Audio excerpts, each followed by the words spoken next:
So Peter, for our audience, can you give us an assessment of the national debt problem in the U.S.? Well, let's quantify it. The U.S. government has $20 trillion of debt. About $13 trillion is in marketable securities. That is about equal to the size of the U.S. economy. So running a debt to GDP ratio of about 100%. On a budget deficit perspective, we're running now 3.5% of GDP. The government announced a few weeks ago that the U.S. budget deficit is up to $666 billion. Now, when you're in the 9th year of an expansion, as a percent of GDP, it should be much less. So it tells you the structural rise in both debts and deficits that the U.S. government has because of the growing portion of spending going to entitlements. Right. So, in your research, what are you advising your followers or your subscribers to do with this debt problem? Well, we've always had a debt problem, so this is nothing new. It's For just now beginning to more spiral, I should say. Now, when that matters, who knows? It only matters when the U.S. government has to pay a higher interest rate. Well, the bond market has been in a bull market for the last 35 years, so rising debts and deficits has not mattered. The question is now, has the bond bull market ended? I think it did last year after Brexit when yields plummeted. You have the Fed that is now backing off from purchases, shrinking their balance sheet. The U.S. government's going to be issuing a lot more treasuries over the next couple of years to fill these deficit holes. The foreigners are buying less treasuries compared to their run rate of a few years ago. So who's going to fill that gap? Right. Somebody will, but at what interest rate will they? And I think that's a big question. Right. And we have talked about in your panel just a few moments ago, there was a discussion about tax cuts and when it'll happen. What's your thought on that? There'll be tax cuts. I have no question. It will be early 2018. It's just how far will they go with them? Now they're trying to scramble on how to pay for all this. I think most importantly is the corporate tax rate will go down. But if it only goes down to 25%, well, the S&P 500 companies are paying an effective tax rate already of about 25%. If it goes to 20%, yeah, that would be a great thing.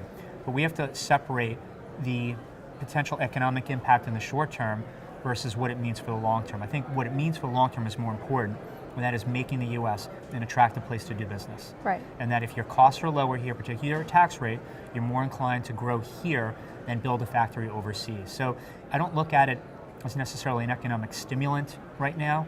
I look at it as a long-term vital thing to make the U.S. a more attractive place to do business. So you're saying that tax cuts will not stimulate economic growth?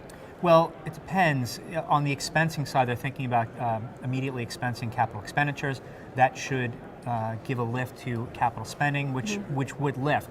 But the cut in the corporate tax rate, I see that more as a competitive thing rather than an economic stimulant. Got it. Now, what do you think will be the most important event or events that will occur over the next year, so that next time when we're here at this conference again, what do you think we'll be talking about? I think the biggest story for 2018 is central bankers are backing off from their accommodation. The Fed has already started that this year with what will be a third rate hike in December and quantitative tightening, which basically means they're shrinking their balance sheet.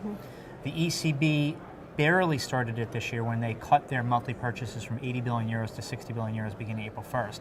But they will be accelerating that next year by fully ending QE by September 2018. So here you have what I estimate is about $500 billion less of ECB spending next year and about $500 billion of liquidity taken out of the US market or out of the financial system beginning this month into the end of next year. So that's $1 trillion of less liquidity. So basically the liquidity flow is going to turn into a drip.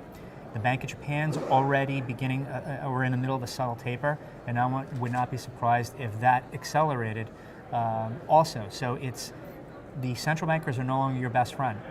They're spending every day now is how do they remove accommodation rather than the past 10 years saying how do we ease even more. Right. Now, so at this time, how are you advising people to shape their portfolios? Well, when you have a world where asset prices are extraordinarily extended, extraordinarily expensive on many different metrics, it's getting harder and harder to find safe places for money. I've been having more cash in my portfolio. I've been bullish on gold and silver, agriculture, and some other commodities, and finding markets outside of the U.S., like India, like China, like Brazil even, because the U.S. is the most expensive market, always is the most expensive market, but its valuation compared to everybody else is at an extreme. So I would say look outside the U.S. for investment opportunities. Well, lastly, I want to talk to you about Bitcoin because it's such a hot topic in 2017. Are you betting on Bitcoin or no? I'm betting on the technology of blockchain and the idea that, yes, outside of fiat currencies, it's good to look elsewhere, particularly gold and silver. But whether Bitcoin is going to be $4,000 or $5,000 or $200, I have no idea. Right. Well, thank you so much for your insights today. Thanks for having me.